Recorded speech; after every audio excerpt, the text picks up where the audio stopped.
This week on the You Can Quit Smoking podcast, I had a chance to talk with Ken Tomorrow about his experience smoking. And he casually brought up this very deep idea, and that when he was smoking, he didn't really value his life. He didn't consider himself suicidal, but he really didn't care if he was going to get ill later in life, the kind of toxic environment he was creating in his body by smoking cigarettes. It really resonated with me as well, because when I was a young person smoking in addiction, I really did not care whether I lived or died at all.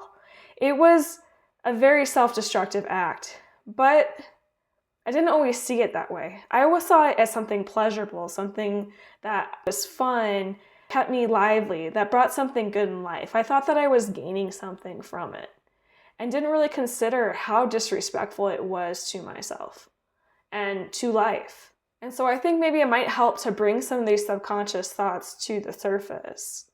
How much do you care for yourself?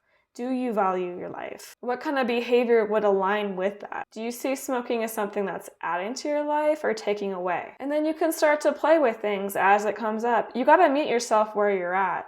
So I was looking at my life and seeing that I didn't really have a lot of meaning. I didn't really have a lot of purpose. And then I was kind of on this hamster wheel for everybody else to give me a pat on the back and say good job. And that wasn't doing it for me. So to create a life that was worth living to me, I had to let go of a lot of baggage and a lot of beliefs that I had that were keeping me stuck and keeping me depressed and making me hate myself.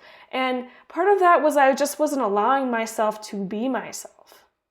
I was trying to pretend to be somebody else. Live someone else's dream. And so it wasn't actually that I hated myself, it was that I hated the mask I was putting on.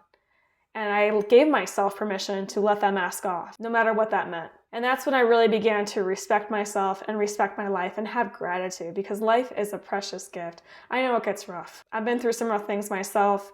People have been through worse things than me, and even they are able to come into self-love, self-respect, and quit smoking too. I hope you can check out the episode with Ken on the You Can Quit Smoking podcast, because every story is a testament to what's possible for them is also possible for you. You can quit smoking.